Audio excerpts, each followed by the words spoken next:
refreshing sleep. Let's go to the venue.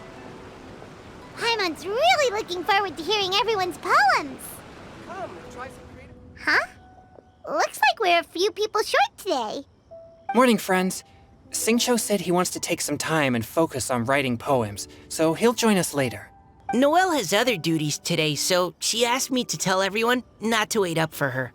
Oh, okay. Well, never mind. What about Callie Roy, though? She said she'd be here. I got here really early, but I haven't seen her yet. Are you talking about the girl with the blue hair? I saw her on the bridge near Dihua Marsh during my morning training. She looked a little upset, so I didn't want to disturb her. Upset? Oh no! What should we do? Was it something we said last night? Oh, Paimon's worried. I agree. If she's run into some kind of trouble, I'd like to help her. Huh? You're all going? Then I'm coming too. Shall we start with the bridge? We're all here a little early, so there should be time.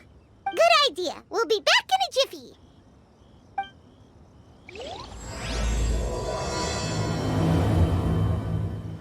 Oh, so this is the place? We ran into her here yesterday, too. She looked like something was weighing on her mind then as well. It's also not far from where we were dropping those leaves. Huh. Leaves? Oh, right. We were so busy matching couplets we forgot to mention.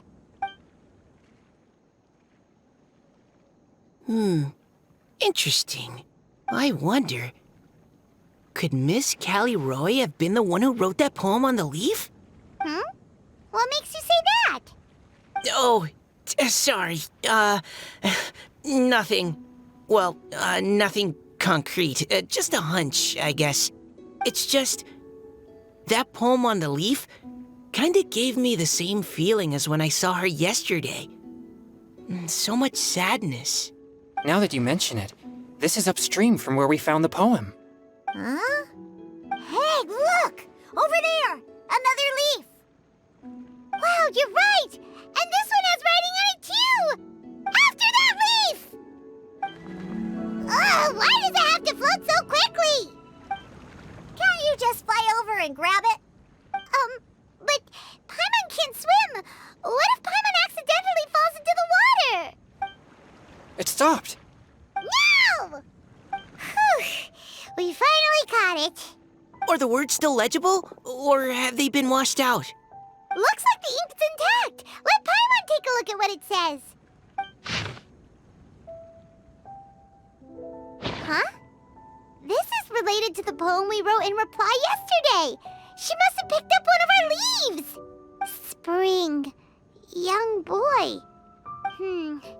It's looking a lot like Callie Roy was the one who wrote this. She seems to care a lot about that story, huh? Actually, when Paimon first saw her, Paimon was wondering, do you think... is it possible that she's, Based on the current and accounting for wind strength, everyone, please follow me. This should be far enough upstream. Let's split up and search the area. Callie Roy! Callie Roy!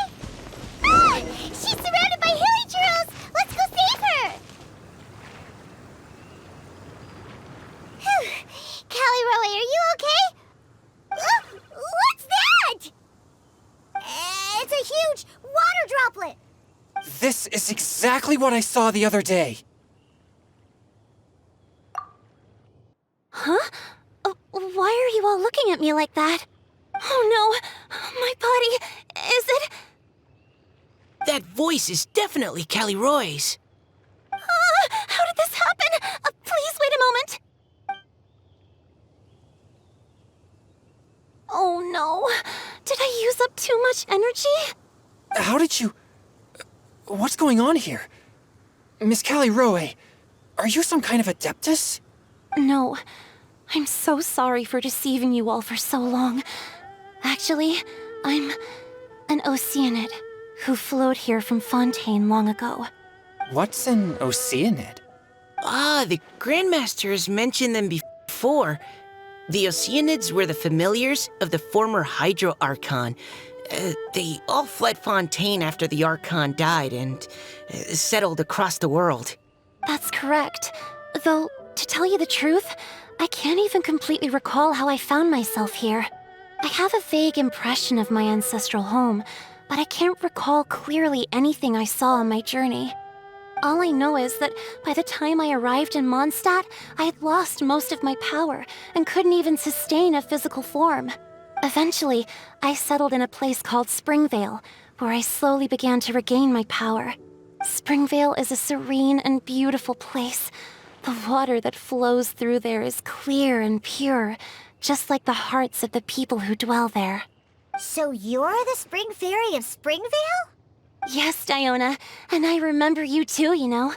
When you were little, you often came to the spring at night to speak with me. Really? You're not messing with me, are ya? I always thought that was just a local legend. Your favorite little pillow, the fish one? Its name is Bubbles, is it not? Yep! All those childhood memories. So they weren't just a dream. So, if this is true, then all those things written on the leaves... I see. So you were the ones who found my leaf. Well, you are correct. The Spring Fairy and Heart of Clear Springs is me. No wonder you were asking us so many questions about it. So, the boy from the story... Is Finch. I always loved listening to people's dreams, and still do to this day. Whether they're beautiful, sad, or filled with emotions I couldn't understand at the time. One night, a little boy came to the spring. The tears that fell from his face were more fragile than a moonbeam, and purer than the morning dew. I like humans, and wanted to understand them better. I also wanted to make sense of the feelings contained in his tears that were, then, a mystery to me. Yes, we often met under the stars, sharing our stories with one another.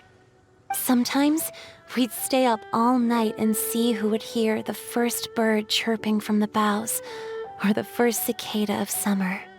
Aw, that sounds lovely. But one day, just like the book says, I saw an emotion in Finch's eyes that I couldn't reciprocate. I felt out of my depth, in uncharted waters. But I knew all too well that we Lockfolk face a very different fate from that of humans.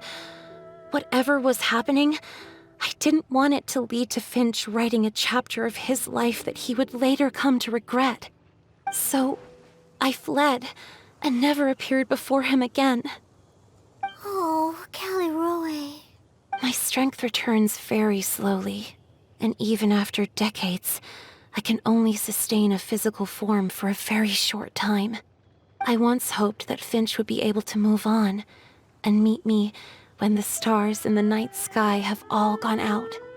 But after seeing so many people's stories, and hearing about all their dreams, I have gradually come to understand Finch's heart. This feeling of wanting to respond to his feelings is surging relentlessly in my chest, and I can no longer restrain it. But I'm also scared. Scared that if I go and see him now, I'll bring nothing but disappointment, and even more pain when it comes time to part. Oh. It really is a difficult choice. Please go see him. Huh? I know Grandpa Finch, and he's a really kind person. When I was struggling to learn how to draw maps, he was always encouraging me, telling me not to give up, always keep trying, and get out there and have some adventures. He often tells me stories about his past, but I've never once seen a look of regret or sadness in his face. And even though Grandpa Finch loves adventures, he still stands there by the spring, every day, as if he's waiting for something. I believe that he's serious about his feelings for you, Miss Caliroe. He's never stopped hoping that he'll see you again one day. So if you want to see him too, then what are you waiting for? Huh? Oh, sorry.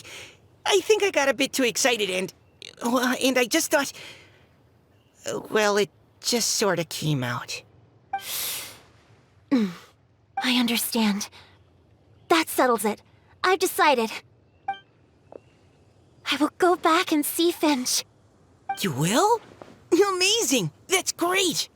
But I'd like to ask all of you for some help. Sure. Just say the word. We'll help you any way we can. Would you come to Springvale with me and help to bring Finch to my side?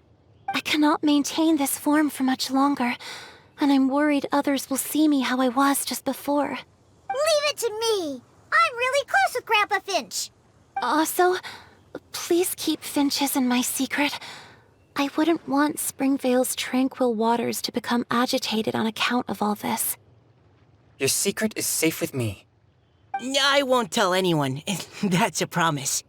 Great. I can't thank you all enough. What's wrong? Are you gonna turn back into a water droplet? No, I'm sorry. It's just that my mind's racing. As much as I want to talk to him again, I'm still worried that I won't have the words when the time comes. A poem?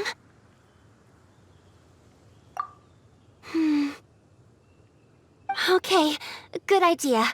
I'll write him a poem. And it will be called Heart of Clear Springs.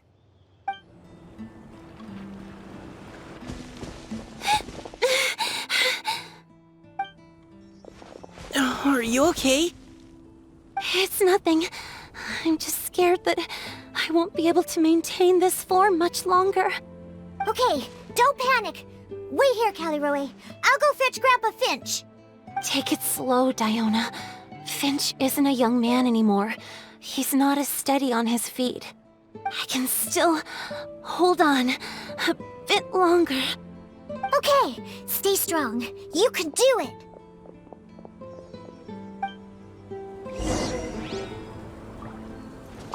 How are you holding up? Would you like some support, Miss Caliroe? You can also lean on Paimon if you need. Thank you, all of you. Grandpa Finch! Is that Diona? You're back early today. Today's your special day, Grandpa Finch. Can you come with me? Oh? Well, where are we going? Over there, to the waterfall. Did you catch a nice little fishy? Just come with me already. This is extremely important. But I promised your father that I'd go to the... Grandpa Finch! All right. All right. No need to get worked up. I'm right behind you. That's more like it. Now come on, I'll help you. Draft's daughter is just like him when she's on a mission.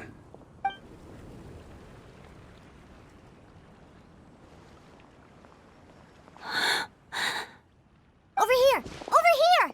It's okay, Grandpa Finch. Take your time. Huh? What's all this? What are all these people doing here? Even Mika's here? How's work been going lately? And even some friends from abroad, if I'm not mistaken. You do know that today's not my birthday, don't you? Greetings, Mr. Finch. My name is Chong Yoon. We all met at the poetry gala, and, well, there's someone we'd like to introduce you to. Finch. That voice. Caliroe. I didn't think you'd still remember. Oh, I remember. I remember all right. How could I ever forget? Although your appearance is different than I recall. Back then, you looked like you'd stepped right out of a fairy tale. But I'm one to talk. Of course, a fairy from a fairy tale can change forms. But in your eyes, I'm probably the one who's changed beyond all recognition. Oh, Even after all these years, you still know just what to say to make me laugh. I thought you were only able to appear in the dead of night. There have been times when I've wondered whether it really was all a dream. I'm sorry I kept you waiting for so long, Finch. Oh, it can't have been that long. It's been but the blink of an eye, really. Finch, would you like to hear a poem I wrote for you? A poem? You write poetry now? Well, of course. I'd be delighted to listen. I'll hang on every word that leaves your lips. In that case, let me read you a story about the Spring Fairy.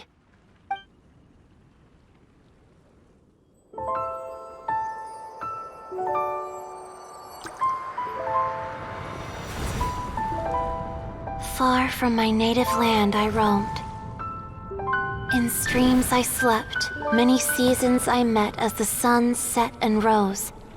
I searched for a garden to call a home, and the moonlight ebbed as the water flowed.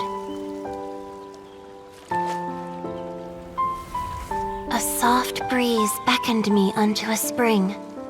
Sleep, weary wanderer, your journey is over. May the dancing petals sweeten your slumber.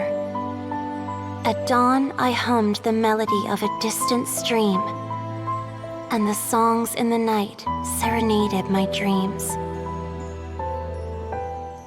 A boy's tender tears trembled through the water, stirring me more than any starlight sonata. He wove me a wreath from past petals and future buds. I crossed beyond the veil of dreams to the realm of flesh and blood. Look at the love that shines from his eager gaze. Answer the call of his heart, lest this moment go to waste. The kittens and fireflies invited my heartstrings to sing, but I was a stranger to the melody of mankind, and knew not how this tune should begin.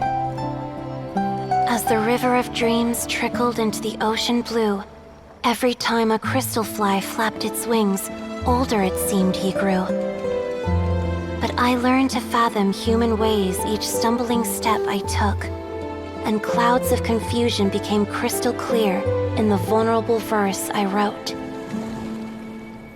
As seed yearns for soil and trees for the sun, a once foreign melody inside my heart sung, and it cried out your name on every string it could strum. Now I give my dream to you.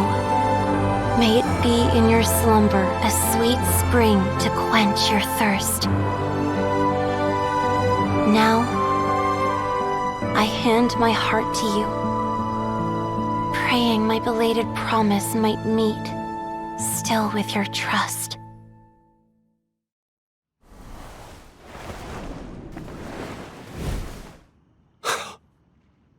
Yes. This is how I remember you from when we first met. All those years ago. It really has been a long, old time, hasn't it? Finch, It's okay. I understand. Your poem, it explains everything. Thank you, Finch. Please, take this. It's so beautiful. This is a droplet of water condensed from my own power. Finch, I don't have a physical form like humans, and I can't stay by your side. I don't know how long it'll be before I can change back into human form again. But as long as this droplet remains with you, our hearts will always be connected, no matter the distance between us. I will always be one with the spring. From this day onwards, if you call me, I will meet you in your dreams.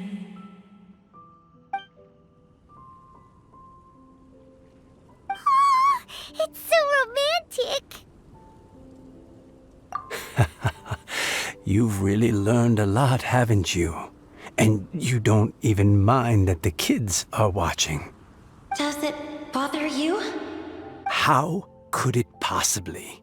This is the happiest moment of my life. I just worry that once I go to sleep, I won't ever want to wake up again. Huh? Don't say that.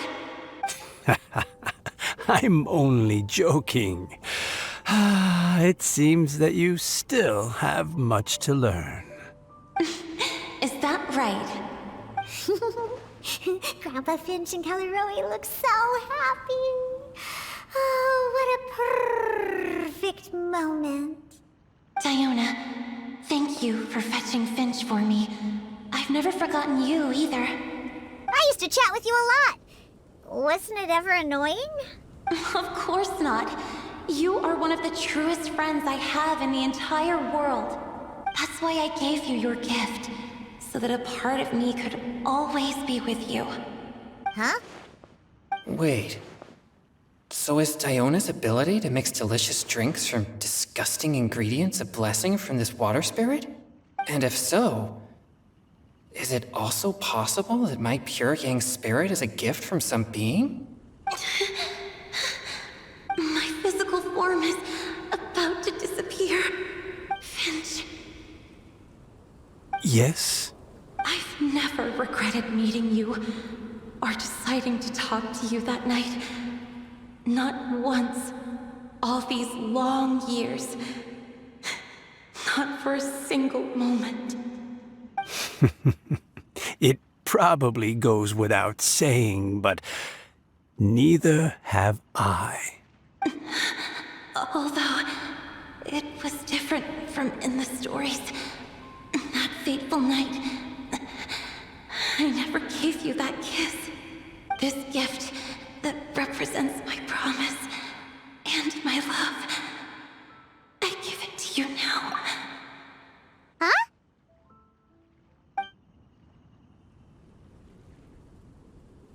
It's okay, everyone. She's gone now. What? But Paimon didn't get a chance to say goodbye. Grandpa Finch. Don't worry now. She hasn't gone far. Just like she said, she'll always be one with the spring, by our side and in our dreams.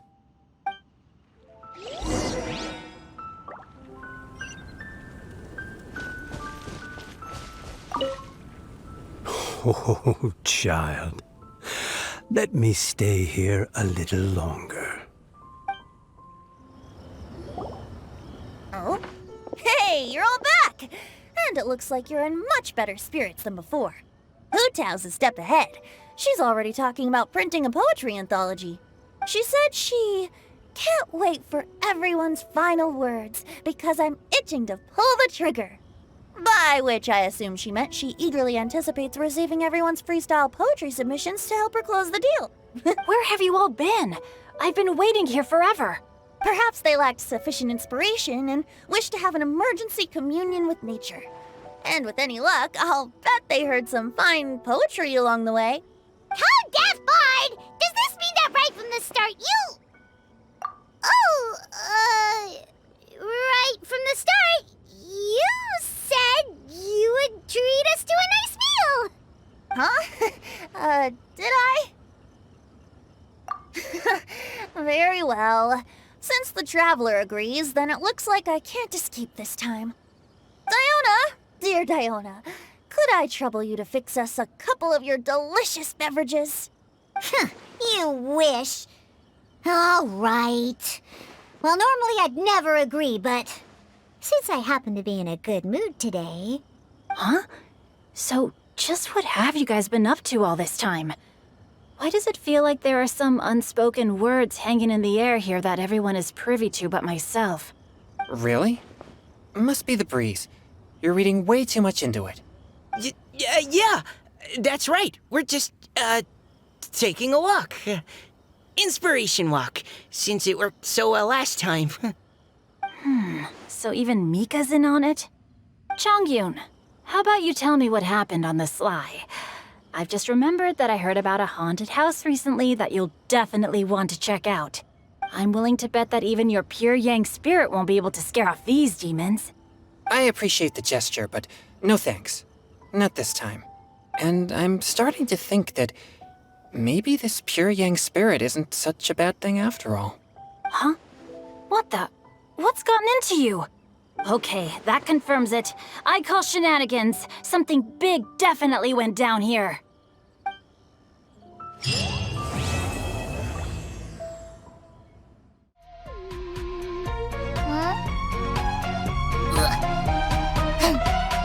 Yum yum yum yum.